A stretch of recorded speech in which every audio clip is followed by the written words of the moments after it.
Don't tilt. Now, do you know the main killer of progress in the intermediate elo range? If you haven't guessed already, it's tilting. Now, what exactly is tilting?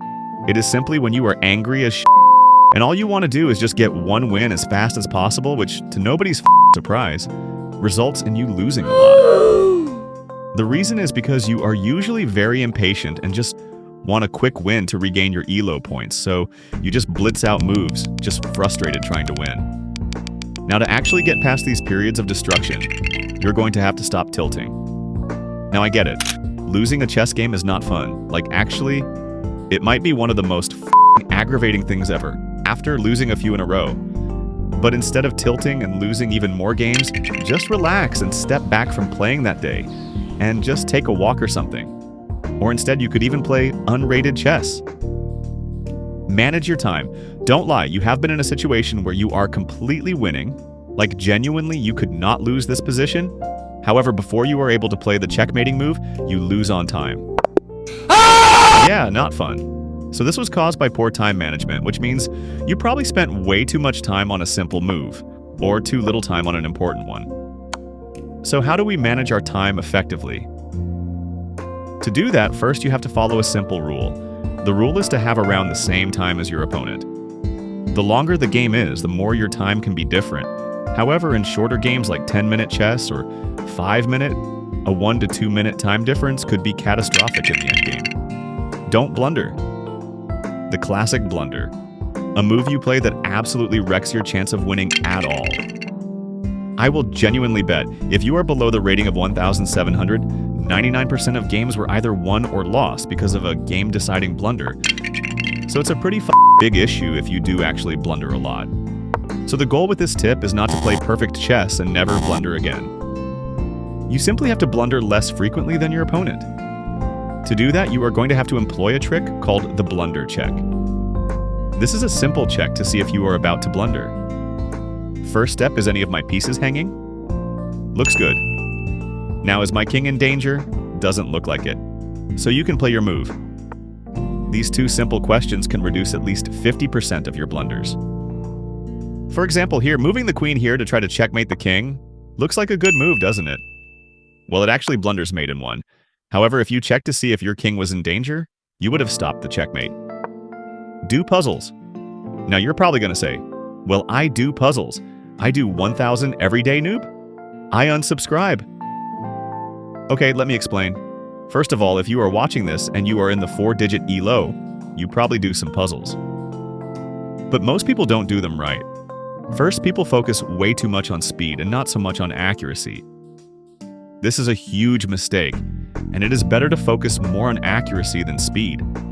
It does not matter if you can solve a puzzle in 3 seconds if you do it wrong. And secondly, not to be rude, but most people half-ass puzzles.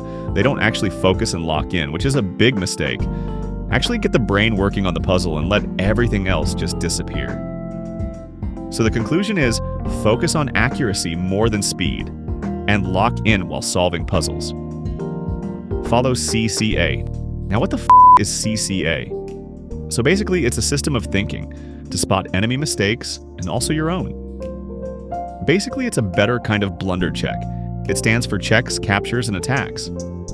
Now, why do we look at checks, captures, and attacks specifically? It's because those are forcing moves. Moves that leave the opponent a few choices, which are usually the best move. Yeah, you also have to look at the checks, captures, and attacks of your opponent. Since here, if you just only did a blunder check, you would think everything is fine and would play a normal move. However, your opponent has this check that allows a simple piece fork. If only you had looked for checks, you would have seen this. Using this method will basically remove 90% of catastrophic blunders from your games. Play a few openings. Now, why few? Isn't more openings better than less? Well, it's not, and I'll prove it to you. So the problem with some guys is that they play lots of different openings every game, not having a consistent starting move, and sometimes they even invent an opening. This is not ideal. This is because you are not familiarizing yourself with the opening. It would be a lot better to know a single opening and knowing the associated middle game plans and positional strategy than knowing 100 openings but only till move 40. Now, what openings do I recommend? It's kind of preference, really. I'll give you my recommendations, you try it out, and if it doesn't stick, just change the opening. Okay, for white, I really recommend the Queen's Gambit opening. It's just a really good solid opening and can get you nice positions. For black against e4, I strongly recommend the Caro-Can defense, since white is usually not familiar on how to play against it. Against d4, you can play the Queen's Gambit declined, or if you hate the London system, you can play the England Gambit. Don't play hope chess. Basically, hope chess is when you hope that the opponent doesn't see your idea. So for example here, I would attack the queen with the rook and hope my opponent doesn't capture the rook and play something else, which would allow my rook to capture his queen. Obviously, this is very bad thinking, as your opponent will probably see it. So the solution is really simple. Just assume the opponent will play the best move and play accordingly. Lock in. Now all this will not work if you are not locked in. If you are half-assing your chess games, kind of dozing off in the middle or scrolling on your phone, not to be rude, but no wonder you're not improving. You gotta put in the deliberate practice and actually focus 100% on chess at that moment.